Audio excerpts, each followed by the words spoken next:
Well, Donald Trump and former Fox News host Bill O'Reilly have officially kicked off their history tour, which, if you're not familiar with that, it was announced months and months and months ago that the two of them were going to be traveling around the country this December doing a series of shows to talk about the history, the real history of the Trump administration. Basically, Bill O'Reilly sits on stage, interviews Donald Trump, lets him lie through his teeth, telling us that everything was so great, grand, and wonderful for 4 years, and things are just falling apart right now.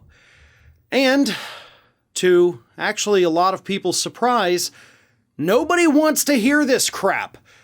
The very first event was held this past weekend, and it was so sparsely attended that they were forced to actually shut down parts of the stadium, block them off, so that Donald Trump didn't look out there and see nothing but empty seats. It's estimated that fewer than 5,000 people actually showed up to this event, which, right, 5,000 people's not a small number, right? Well, for Donald Trump it is. So let's put this in a little bit of context here. One of Donald Trump's most sparsely attended events that he has done was in Tulsa last year during the pandemic, in the run-up to the election, where only about 5,000 people showed up. They were expecting tens of thousands, and they got 5. Of course, again, it was during the pandemic, but at the same time, his people didn't really care about that, but they still cared enough to not show up to his event. And of course, we're still in the pandemic today, but it's not like this was held in a city that wasn't big with Trump supporters. This was held in Florida, a city called Sunrise, Florida. And Donald Trump still couldn't pull in enough hometown audience, because Florida's his home state now, so it's all his hometown. Couldn't pull in enough audience that wanted to hear him lie about what happened over the past 4 years. And of course, there are reports that at one point Bill O'Reilly had to kind of lecture the crowd to take the event seriously. So, really not the best start for these two morons. In fact, for their next show that was in Orlando, people were putting up signs with Bill O'Reilly's face and Trump's face that said sexual harassment experts tour. So, you know, that's how people are responding to this. Trump promised us before the first event in Sunrise that there were going to be huge crowds.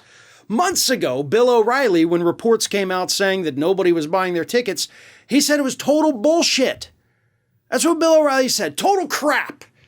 No, everybody's buying the ticket. Everybody wants to go hear me, Bill O'Reilly, the guy that hasn't been relevant for over a decade, talk to Donald Trump, the guy that's not the president anymore. So they're both a bunch of liars. Neither of them were telling the truth about what was going to happen at this event. So the big question is obviously, what does this mean for Trump? Does it mean that his power within the Republican Party might not be as real as the polling would indicate? That's certainly a real possibility. Obviously, we can't really pontificate too much on that based on one sparsely attended event. But again, this is Florida. This is Trump country. This is the land of boat parades. And he still couldn't draw a crowd.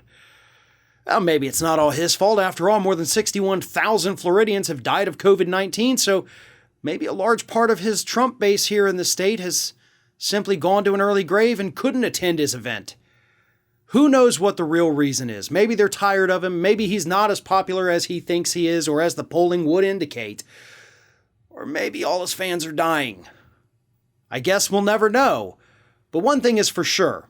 Trump promised us big crowds, and we got anything but that for this idiotic history tour.